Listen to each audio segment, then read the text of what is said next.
I can still picture the day I enlisted in the Army, fresh out of college, full of excitement to serve my country. The military's discipline and structure felt like a perfect fit for me, and over nearly 30 years, I found purpose in my work. But each deployment left pieces of my personal life behind. By the time I retired, I hoped I could finally focus on my family and marriage. Ella and I had been through a lot together, raising 2 kids in the chaos of military life. I thought we had a strong bond, but coming back to civilian life was harder than I'd imagined. Slowly, we started to drift apart.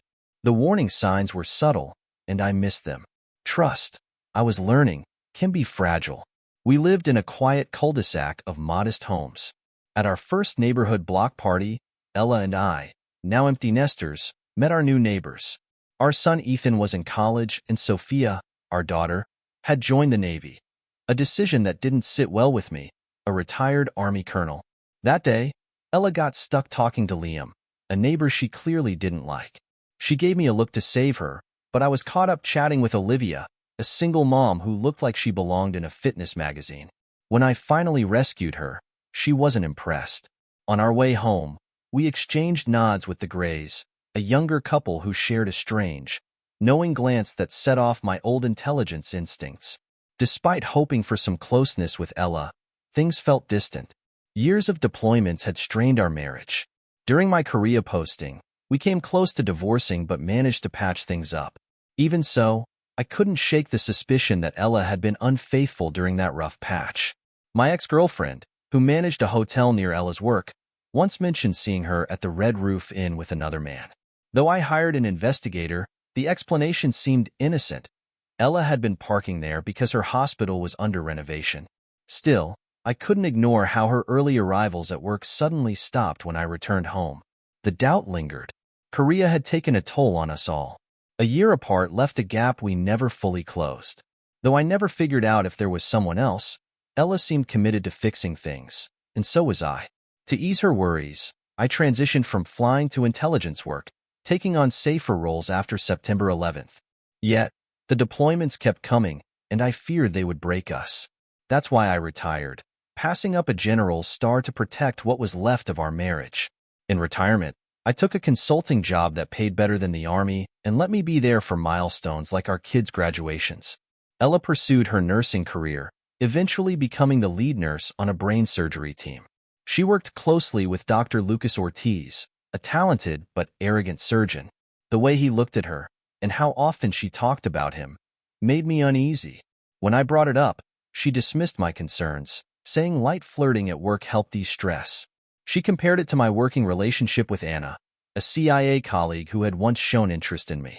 Ella had trusted me then, she argued, and now it was my turn to trust her. I wanted to believe her, but the conversation left a sour taste. The truth is, Ella had a reason to doubt me, too. During an ambush in Iraq, Anna made a move on me. In a moment of weakness, I almost gave in, but we were interrupted before anything happened. I convinced myself that my near mistake balanced the scales for whatever Ella might have done in Korea, though deep down, I knew I was just fooling myself. Now Ella was heading to South America for 6 weeks with Doctors Without Borders. She'd be working alongside Dr. Lucas, and while I hated the idea, I didn't want to hold her back. "I've stayed home for you more times than I can count," she told me. "Now it's your turn to wait for me." What could I say to that? The night before her flight, she spent the evening packing and chatting with her mom. We barely spoke, and I let it go to avoid an argument. The next morning, she left without a goodbye or a note. I checked my phone, expecting something, but there was nothing. Annoyed and worried, I tracked her flight to Colombia and waited for a call or text. When none came, I sent her a short message. "Hope you're okay. Nice way to leave, Ella. Speaks volumes." She didn't reply. Not that day or the next. Running usually helped clear my head, but frustration drove me to push harder than usual. As I neared our cul-de-sac, Samuel Gray, who lived behind us, called out. His wife Emily was gardening nearby. "Nice view, huh?" he joked, catching me glancing her way. Embarrassed, I brushed it off and said I needed a shower. Samuel invited me over for steaks and drinks, even without Ella. Emily's subtle movements only added to the odd vibe between them. I declined and took the long way home, still preoccupied with Ella's silence. After a shower, I sat in the empty house, waiting for a call that never came. By nightfall, my patience wore thin. I called her hotel, knowing her itinerary and room number. There was no answer. The hotel manager, Diego Flores, confirmed Ella had checked in but sounded guarded. "I'll check on her and have her call you, senor," he promised, but his tone felt off. Not satisfied, I scrolled through my contacts for Chloe Harris, one of Ella's close colleagues. Before I could call her, Diego rang back. "Senor, your wife is not in her room," he said dismissively. "Probably out with friends." Frustrated, I pressed him. "Diego, what's Dr. Lucas Ortiz's room number?" He hesitated before answering, 514. My stomach dropped. Ella's room was 515. "Don't call him," I added quickly. "One more thing. Can you connect me to Chloe Harris?" After a long pause, he did. When Chloe answered, her voice was cautious. "Hi, John," she said. "Where's Ella?" I asked bluntly. "You should talk to her," Chloe deflected. A man's voice in the background pushed me over the edge. "Maybe I should call your husband about the man in your room," I snapped. "Please don't," she replied, panic in her voice. "This is the first time." "I don't care how many times, Chloe," I said coldly. "Tell me where Ella is, or I'll call him right now." Reluctantly, she connected me to Lucas. When he answered, his tone was casual, assuming it was Chloe. "Sorry to interrupt, Lucas," I said, my voice cold. "This is John Carter. Where's my wife?" There was a long pause. "Why are you asking me?" he said, feigning confusion. "Lucas," I said sharply, "if you value your hands, put Ella on the phone. Now." After some muffled voices, Ella finally came on. "John, I wasn't expecting this tonight," she said, defensive. "What are you doing in his room?" I asked, barely containing my anger. "And why haven't you responded to my texts?" She sighed, clearly annoyed. "John, I've had a stressful day, and I was trying to relax. Then you called. Just tell me the truth. Are you and Lucas having an affair?" There was silence before I heard her tell Lucas to leave. Once the door shut, she finally spoke. "John, I've been a good wife and mother. I'll be home in 6 weeks. We can talk then. But right now, let me have this." "Let you have this?" I repeated, my voice thick with disbelief. "You didn't even talk to me before you left." "All that would have done is start a fight," she replied coldly. "You think?" I shot back. "Maybe I would have asked you to stay." Her tone softened. "Maybe I would have stayed," she admitted. "But I needed this, John. Just once, to feel alive again." "And Lucas? Is he part of this?" I asked bitterly. "He's just a distraction, John. I don't love him." "How convenient," I muttered. A knock at the door ended the call. "I have to go, Ella," I said flatly. "I love you." "I love you too, John," she replied, her voice quieter. "But I don't know if I'm still in love with you."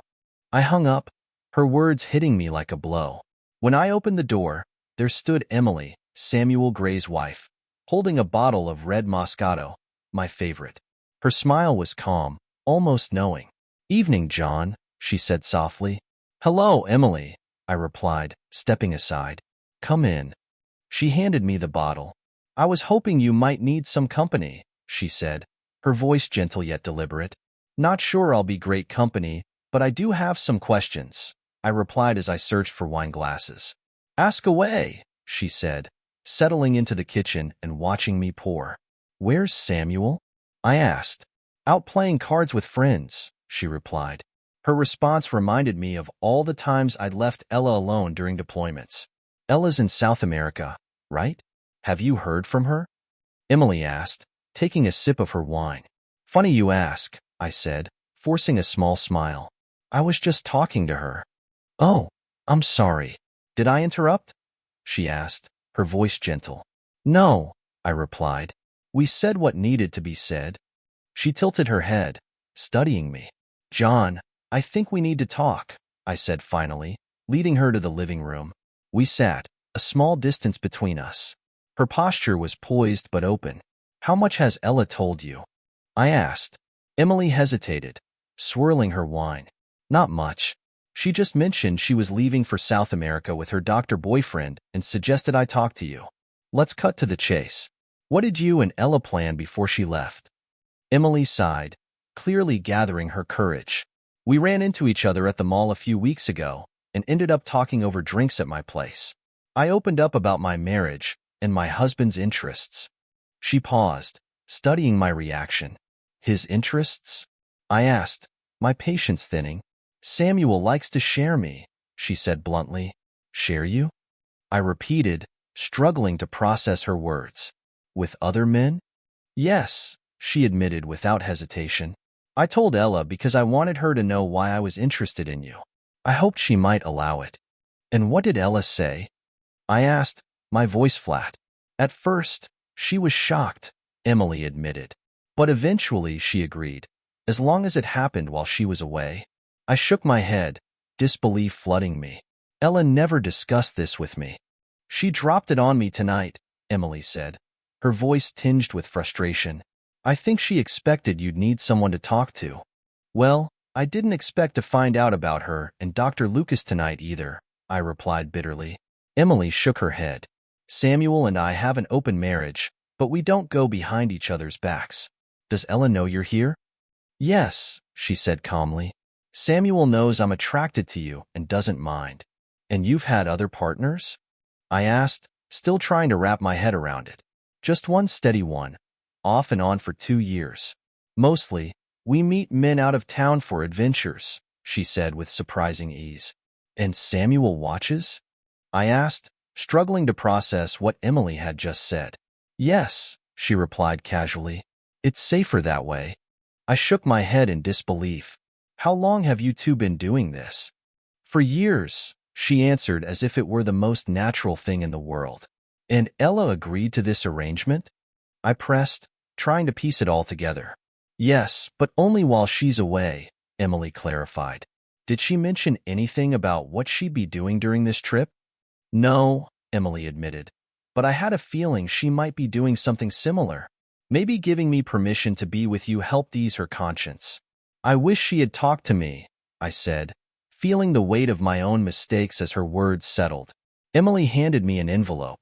Ella left this for you before we do anything, she said, then excused herself to the restroom. The envelope was labeled simply, John. My heart pounded as I opened it. Dear John, by now, you know I'm breaking our vows with Lucas. But before you judge me, remember Anna in the Middle East. I have no proof, but I'm almost certain you slept with her. I studied interrogation techniques when helping you with those intelligence classes, and I saw how you avoided my eyes every time I mentioned her. You're a terrible liar, John. When Lucas first touched me, I didn't tell you. Maybe I should have. Just like I should have had affairs during those lonely years when you were off playing soldier. I was tempted, especially during Korea, but I stayed true to you. Then Anna visited me while you were deployed, and her smugness confirmed my suspicions. I'm almost sure you were unfaithful. If I'm wrong, then I'm the first to cheat, but I doubt it. So, here's the deal. While I'm gone, I'm not your wife, and you're not my husband. We both have a 6-week hall pass. If we still love each other when I return, we'll move forward. If not, we'll mourn what we had. I don't love Lucas, but I find him attractive. He'll be nothing but a memory if you still want me. If you love someone, set them free. I'll be back in 6 weeks. Meet me at the Ambassador Hotel near the airport if you want to try again. If not, don't come. Just walk away. Love always. Ella. P.S. Emily was supposed to get tested for STDs before tonight. Make sure she shows you the results. Lucas and I were tested before we left, and I'll get tested again before I return. If we're going to rebuild trust, this is our first step. As I finished reading, I noticed Emily at the kitchen island, refilling her glass. Are you okay? She asked gently. I will be, I replied, feeling the weight of Ella's words sink in. She nodded and returned to the table, sitting closer this time. She refilled my glass, her doe-like eyes meeting mine. So, John, what do we do now? She asked softly. Right now, nothing, I said firmly. You and Ella planned this for weeks, and I'm just hearing about it tonight. It sounds like she's been up to something for a while. Am I right? Emily looked down, uncharacteristically subdued. I guess so, she admitted. She wasn't used to someone resisting her charms. If I were single, it might be different, I continued. But I don't like being played, especially by someone I've loved for most of my life. You said this was her way of easing her guilt. It's clear this was planned behind my back. She even told you what wine to bring. I don't appreciate being used like that. I understand how you feel, she said quietly. So, I guess nothing's going to happen between us. Not tonight, I replied. I need time to think before I make any decisions. Will we see you for dinner in a day or two? She asked, her voice hopeful. I don't know, Emily, I said honestly. I need to sort things out. Okay, she said softly. Just know I'm here for you. Thanks, Emily, I said. Good night, and thanks for the wine. She took her cue to leave, and as I watched her go, I couldn't help but admire her graceful exit. Once the door shut, I sat back down and reread Ella's letter. It's amazing what you notice when you take a second look. Her tone dripped with venom when she brought up Anna, even though she wasn't sure we had slept together. Yet, a few paragraphs later, she practically encouraged me to sleep with Emily. The contradiction was jarring. Yes, Anna and I had gotten close, but we never slept together. It happened once, after surviving an ambush in the Middle East. It wasn't planned like Ella's calculated affair with Lucas or this setup with Emily. At the time, I felt guilty, but I also suspected Ella had cheated, and it seemed like twisted justice. Now, I was questioning everything. One detail in the letter gnawed at me. Why didn't Ella want me to meet her at the airport? Why insist on the hotel instead of coming home? Was she afraid I'd be angry? I'd never given her a reason to think I'd get violent. Then it hit me. Was she really that devious? Considering she'd orchestrated all of this without me noticing, the answer seemed clear. But what was her endgame? I scanned the room, my paranoia kicking in. Was I being watched? Could there be a camera hidden somewhere? I eyed the smoke alarm suspiciously before stepping outside to make calls, not wanting to take any chances. I grabbed Ella's itinerary and settled into the porch swing, dialing the first number that came to mind. Brian Reed, the best tech specialist I knew, picked up on the second ring. Reed, he said, his voice brisk. Brian, it's John. How's it going? I asked. Pretty good, boss. But I doubt this is just a social call, he replied. You're right, I admitted. I need your expertise. I gave him a brief rundown of my suspicions and the situation with Ella. Brian's tone softened. I'm sorry to hear that, John.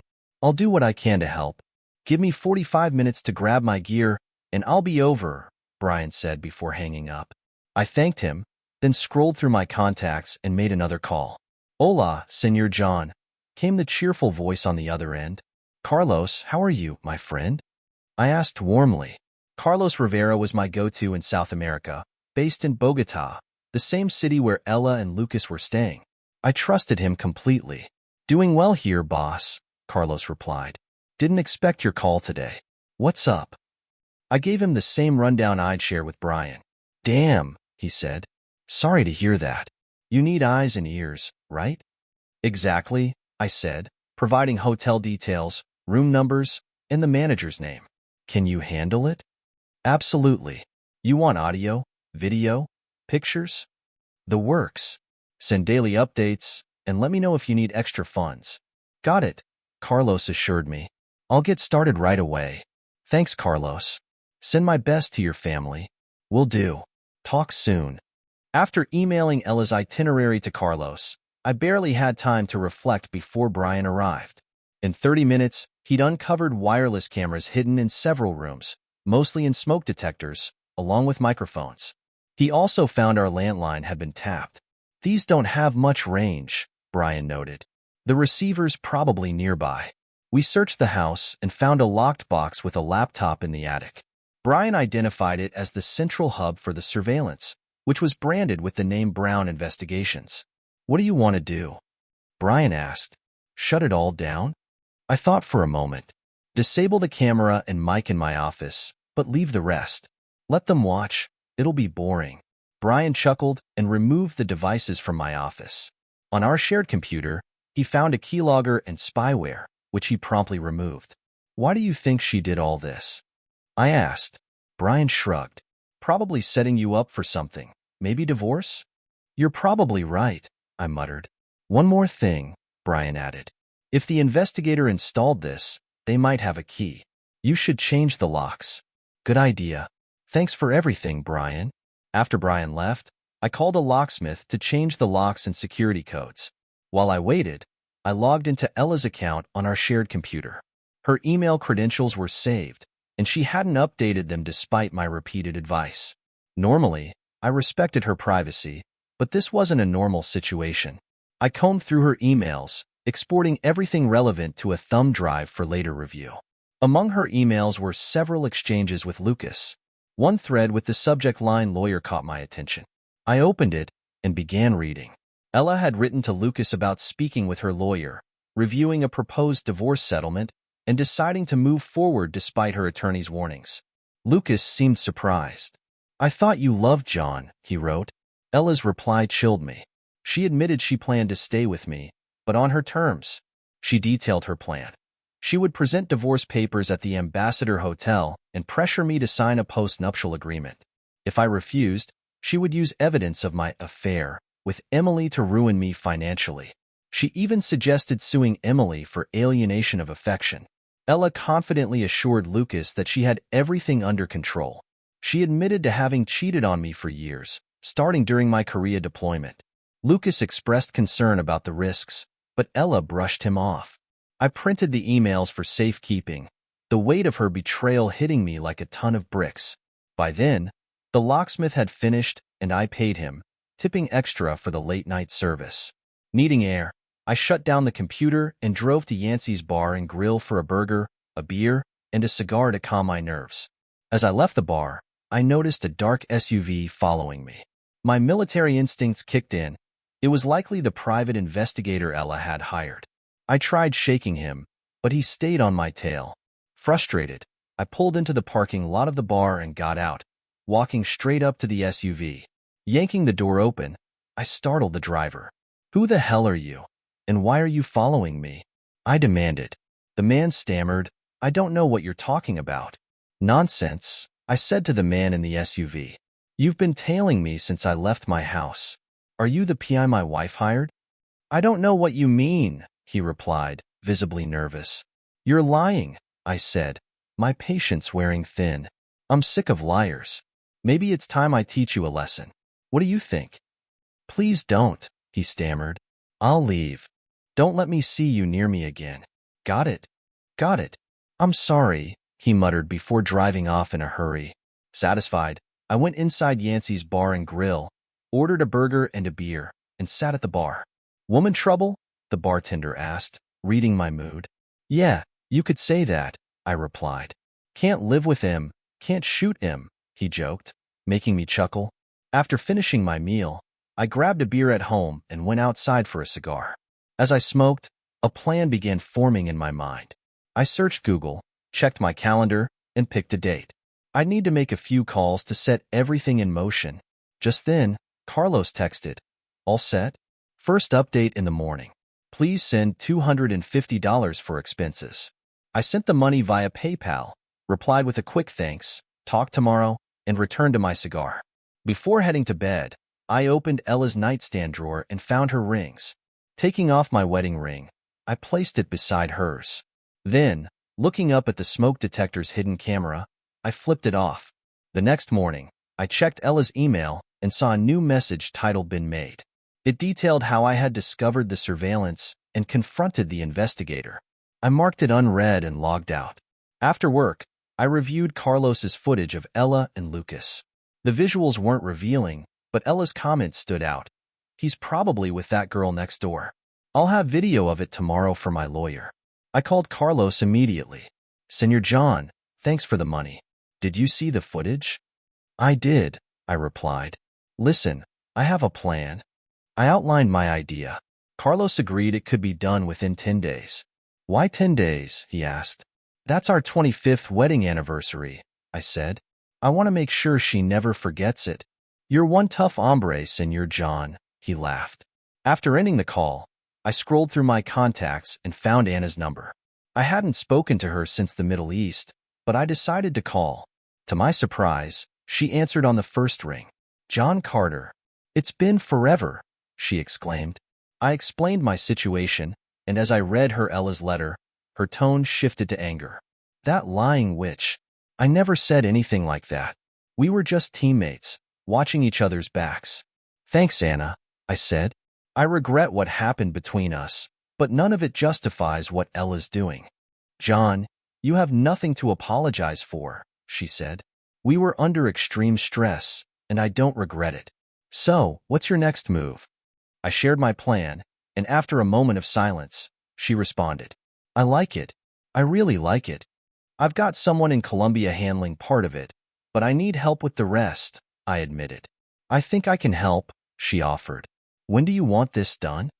In 10 days, on our anniversary. Oh, you're wicked, she laughed. Consider it my anniversary gift to you. We both chuckled, but her tone grew more reflective. You know, I've thought about you a lot since the Middle East. I've thought about you too, I admitted. We made a great team. I haven't connected with anyone like that since, she said with a hint of sadness. Now they've got me pushing papers. I'm thinking about retiring. If you do, I know a place that would hire you, I suggested. With a certain retired Army colonel, she teased. Definitely. Something to look forward to, she said warmly, then grew serious. John, do you think we could reconnect? Yes, I replied honestly. Ella's made her choices. I'm not going back to her. Good, she said with relief, because I'd like to finish what we started in the Middle East. I'd like that too, I said, but I need to handle a few things first. I understand, she said. Just don't make me wait too long. I won't, I promised. This divorce will take some time, though. I get it, she replied. Just know I'm here if you need to talk. It's great hearing your voice again. Yours too, I said sincerely. But your dinner's probably getting cold. Promise you'll call me soon, she teased. You'd better, I joked back. When we ended the call, I felt lighter. Anna still cared, and that meant a lot. A knock at the back door pulled me from my thoughts. It was Emily, holding a plate of lasagna. I thought you might be hungry, she said sweetly. Mind if I come in? Sure, I said, gesturing toward the counter. She set the plate down and smiled. I hope you like it. Or maybe you'd prefer something else, she added, her voice suggestive. I was tempted but remembered my conversation with Anna and what truly mattered. As tempting as that sounds, I'll have to pass. Her expression shifted to concern. What's wrong? Ella gave you a hall pass. I do find you attractive, but Ella's got a camera right there, I said, pointing toward the smoke detector. Why don't you wave hello? She stared at the detector, stunned. Are you serious? Dead serious. She's got cameras all over the house and even hired a PI. Maybe he's watching you too. Emily shook her head, clearly unsettled. I had no idea, she said, glancing toward the camera. Come to my office, I suggested. Once there, I handed her a printout of the emails between Ella and Lucas. As she read, her expression turned to shock. Oh my God, John, I didn't know. I swear. I believe you, I said. She played us both. What are you going to do? She asked, her concern genuine. I'm filing for divorce, I replied. And I won't be with anyone until it's finalized. Can we still be friends? She asked hopefully. Of course, I assured her. But nothing more. Okay, John, she sighed. I'm sorry about everything. Enjoy the lasagna. Thanks, Emily, I said, escorting her to the back door. As she walked away, I couldn't help but notice how good she looked in those shorts. Still, I wasn't about to risk everything. After she left, I changed into my running gear, figuring the lasagna would stay warm until I got back. A run and a shower later, I dug into the cheesy, mushroom-filled dish. It was just the way I liked it, and hit the spot. After washing up, I grabbed a beer and headed to my office. On the way, I glanced at the hidden camera in the living room and flipped it off. I checked Ella's email first. She'd responded to the investigator, telling him to ease off for now. Nothing else of importance. Next, I reviewed our finances. We had 3 accounts, one each and a shared household account. Ella had saved a sizable amount, paid a hefty retainer to family law attorney Samantha Bennett, and spent a significant sum on Brown investigations. A few Victoria's Secret charges stood out as well, things I'd never seen her wear. Curious, I looked up Bennett. She was a controversial family lawyer and author known for promoting female-led marriages, advocating lifestyles like the hot wife and cuckold dynamic. Her book had stirred debates, with its tone strongly dismissive of men. Intrigued, I bought the Kindle version, grabbed a beer and cigar, and skimmed through it on the patio. The psychobabble confirmed my suspicions. Ella's choice of attorney spoke volumes. My phone buzzed with a text from Carlos. "I can arrange what you need, but it'll cost $1,000. I transferred the money directly from Ella's account, ensuring the trail would lead back to her, and confirmed the transaction with Carlos. Over the next few days, my routine became predictable. Work, check Carlos's updates, dig through Ella's emails, run, eat, and unwind with a beer, cigar, and some TV before bed. Ella never called or texted, and I didn't care. The silence was refreshing. Whatever love I had for her was gone. I only saw Emily once more when I returned her plate. Vince invited me to dinner, but I declined, saying I had things to do. He seemed disappointed, but I was relieved Emily kept her distance. I didn't need that distraction. The highlight of my days was talking to Anna. We chatted about everything: life, dreams, pets, even my kids. The more we talked, the closer I felt to her. I realized I was falling for her. Eventually, I scheduled a meeting with Samantha Bennett. Her receptionist greeted me with coffee, and Bennett soon entered the room. She was polished and professional, wearing a wedding ring that made me wonder about her husband's life.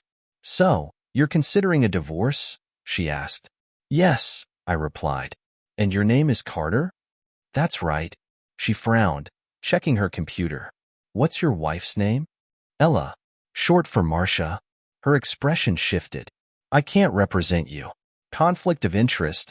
I already represent your wife." "I figured," I said evenly. "I also know you only represent women. Seems a bit sexist." She gave me a cold stare. "If you knew that, why did you come?" As a retired Army intelligence officer, I like to understand my enemy. "Enemy?" she repeated, startled. "Pretty much. I read your book and your interview in the New York Times. You recruit clients into your lifestyle, right? Is that what you did with my wife?" "That's privileged information," she replied tersely. "Of course. Did you know she was going to Colombia? Or what she planned to do there?" "That's also privileged," she said firmly. I nodded, smiling slightly. "I noticed you're married. That chapter in your book about controlling husbands was interesting. Do you treat your husband the way you suggest, humiliating and controlling him?" "That's none of your concern, Mr. Carter. I think this meeting is over." I stood, maintaining my composure. "I'd like to say it was a pleasure meeting you, Mrs. Bennett, but that would be a lie. We'll likely meet again. Good day." As I left, I added, "By the way, I found your book disgusting. Have a good day." The receptionist smirked as I exited, likely overhearing our exchange. Finally, our 25th wedding anniversary arrived. I took the day off, knowing it would be eventful. Early that morning, Anna texted to confirm she had handled her part. Later, Carlos messaged, "Check your email." Opening the video he sent, I watched as 3 SUVs approached a makeshift checkpoint on a dirt road. Armed soldiers stopped them, their movements precise and deliberate. The video Carlos sent was shocking. Soldiers at a checkpoint searched the SUVs and found something significant. More troops arrived, and soon Lucas and Ella were pulled from their vehicle, handcuffed, and taken away. A tow truck hauled off their SUV, while the other vehicles were eventually waved through. I immediately called Carlos. "I saw the video, Carlos. What happened?" "We planted the small package as planned," he explained.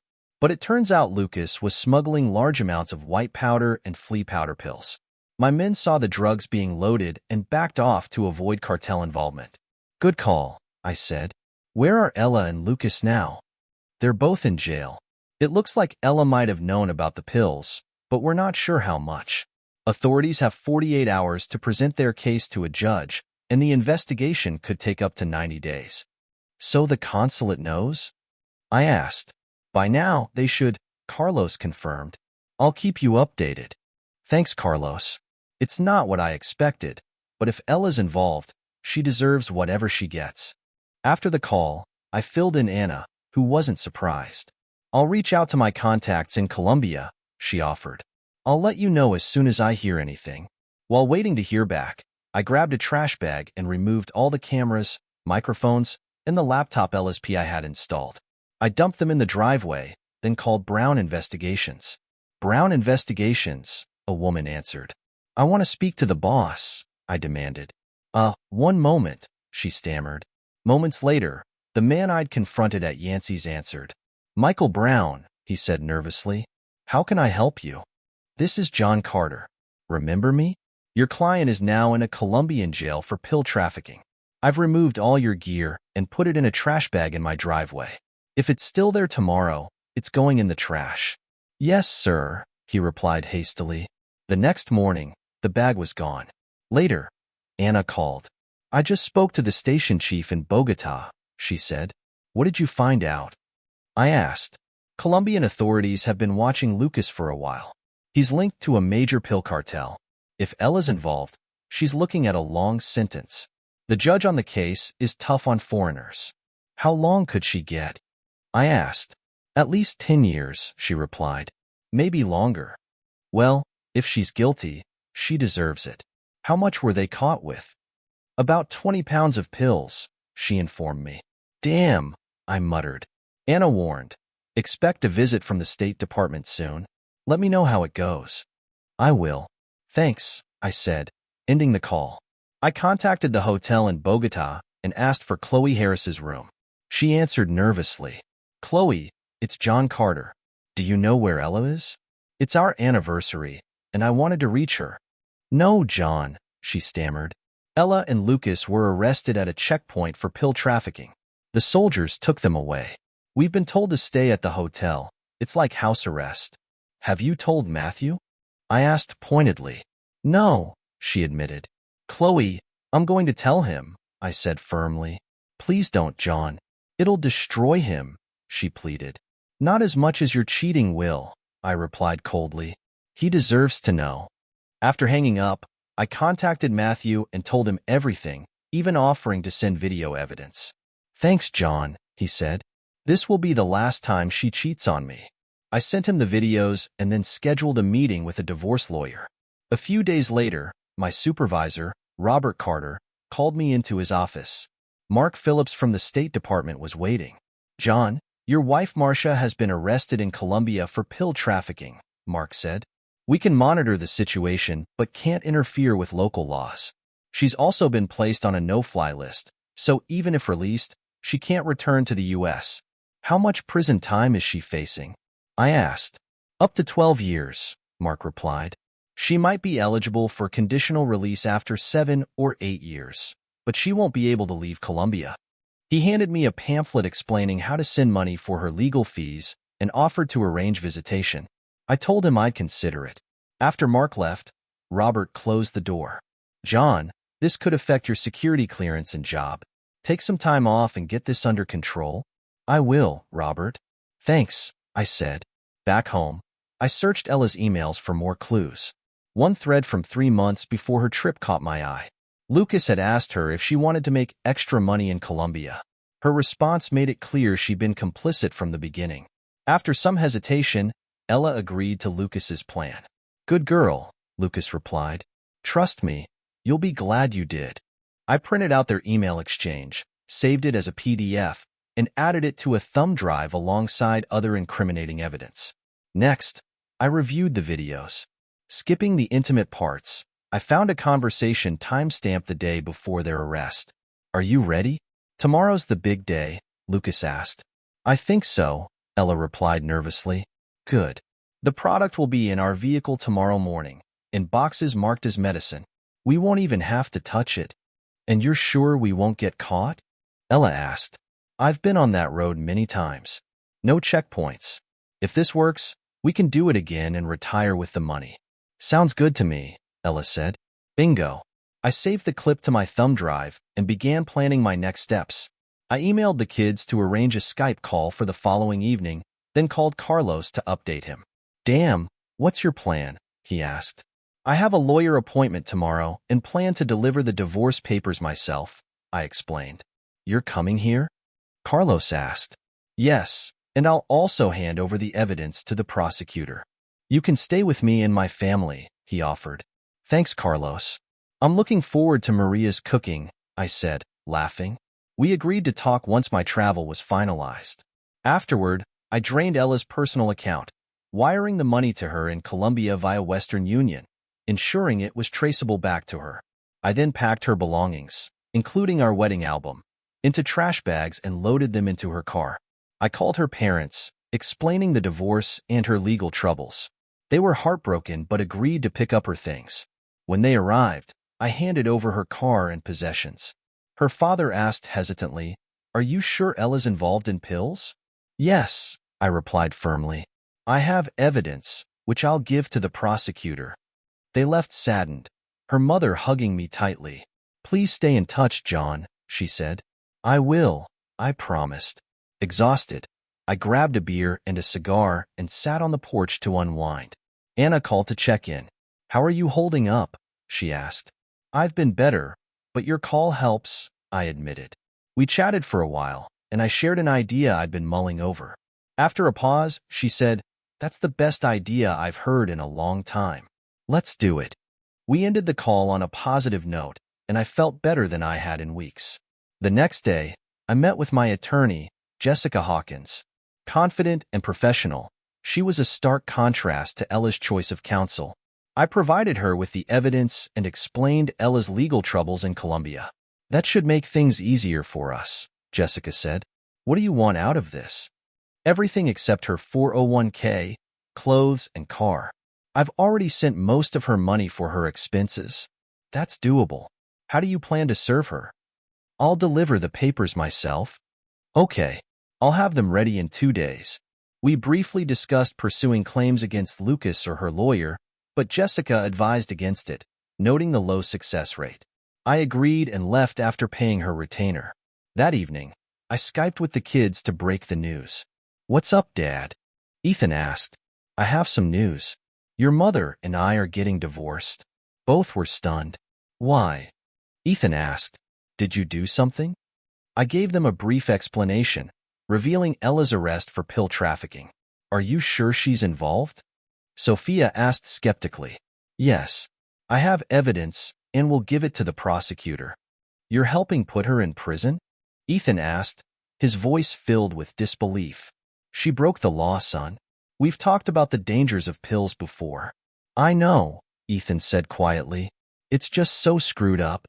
"It is, but your mom made her choice and she got caught." We talked at length, and I answered their questions as honestly as I could. It was a tough conversation, but by the end, they understood why I had to proceed. I promised to send them Ella's mailing address so they could write to her, and we ended the call on a tearful note. The next morning, I called Tom at the State Department to arrange visitation.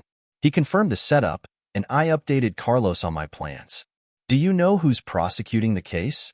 I asked. "Yes, Alejandro Montoya. He's tough."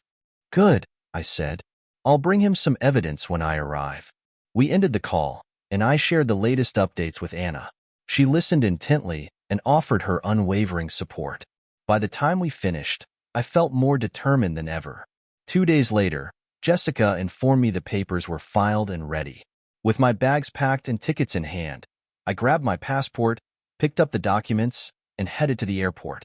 After clearing customs, Carlos greeted me with a warm handshake, helping me gather my luggage before we headed out. "Where to first?" Carlos asked as we drove from the airport. "To see Senor Montoya," I replied. At the government building, Carlos parked, and I headed inside. A receptionist stopped me, but before I could explain, a well-dressed man appeared. "I'm Senor Montoya," he introduced himself. "John Carter," I said, shaking his hand. "I believe you're handling the case against my wife, Ella." He invited me into his office. "What information do you have for me?" he asked. I handed him a thumb drive. "This contains video of Ella and Lucas discussing their operation, plus email exchanges. Her email credentials are included if you need to dig further." Montoya eyed me carefully. "You realize my job is to put her in jail for a long time, right?" "Yes," I said. "So why are you giving me this evidence?" Shouldn't you be helping her defense? When I didn't answer immediately, he continued, Ah, she was having an affair with Dr. Ortiz, wasn't she? Yes, I admitted. I see. Seeking revenge? He asked. No, I replied. I'm a retired Army intelligence officer. I can't ignore the law, even for my soon-to-be ex-wife. I'm also here to serve her divorce papers. Use the evidence as you see fit. Montoya nodded. All right, Senor Carter, I'll review the evidence. How long will you be in Bogota? Just a day or two, enough to serve the papers and head back to the States. Very well. Welcome to Bogota, he said as we shook hands. When I returned to the car, Carlos asked, How'd it go? You were right, Montoya's tough, I said. He laughed. You have no idea. Let's head to my place. Maria's been cooking all day. At his home, Carlos introduced me to his wife, Maria, and their kids. Dinner was delicious, and afterward, Carlos and I relaxed with cigars and aguardiente, chatting before turning in for the night. The next morning, Carlos drove me to the prison where Ella was being held. The conditions were harsh, noisy, crowded, and foul-smelling. Inside, I was led to a small room where Ella sat, shackled to the table. She looked gaunt and exhausted. I sat across from her, opened my briefcase, and set the divorce papers on the table. You once gave me a choice, Ella. Take you back or walk away. You know what I chose. Tears streamed down her face. I'm sorry, John. I never meant to hurt you. Nonsense, I said. You plotted with Emily, saw Samantha Bennett, and tried to set me up. You lied about everything. I came here for one reason. Sign these papers and we're done. I don't want a divorce, she protested. Too late, I replied coldly. You plan to make me your slave or ruin me. Face it, we're finished. Sign the papers.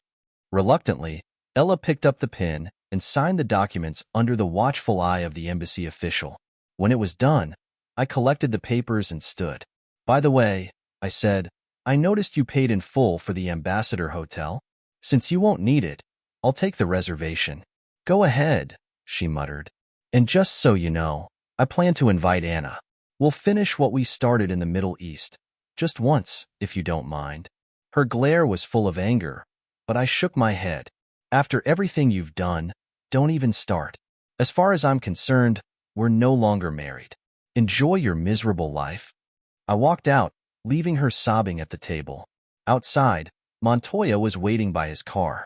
He approached, shook the embassy official's hand, and then turned to me. If you don't mind, Colonel Carter, I'd like a private word, he said. Please call me John. I'm no longer a colonel, I replied. He smiled. Once a military officer, always a military officer. Carlos speaks highly of you. He's told me a lot about your character. You know Carlos? I asked. Yes, we served together in the Army. When he joined Acme Global, I became a prosecutor. I reviewed your evidence. It's strong. It'll save my government time and resources, which is why I decided not to charge you with criminal conspiracy. I was stunned. Don't be surprised, he continued. Carlos told me your plan. If your wife had been caught with a small amount, she might have been fined and deported. But thanks to Carlos, nothing illegal was purchased, and the money you sent went to a charity for widows and orphans. They're grateful for your donation. I couldn't help but smile. Your cooperation and record convinced me not to press charges. But if you try something like this again, I won't hesitate to take action. I understand. Thank you, Alejandro, I said. No, thank you. The information you provided will be helpful. Justice is coming for your wife and Dr. Ortiz. Back at Carlos's car, I sighed with relief. Everything okay? Carlos asked. Yes, but I need to get to the airport. On the way, Carlos apologized. I didn't follow your exact orders. Don't apologize, I said. You did the right thing. I should apologize for putting you in that position. Don't quit, boss, he replied. If it were me, I might have done worse. It all worked out. Thank you, Carlos. Give my best to Maria and the kids. We shook hands. Take care, boss. Come back anytime for more bandeja paisa, he joked. Anna met me at the Ambassador Hotel that evening, and we finally finished what we'd started in the Middle East. It was a night to remember. As we lay in bed, she smiled. I've put in my retirement papers, thinking of a career change. Oh, what do you have in mind? Becoming a full-time wife and homemaker, she said.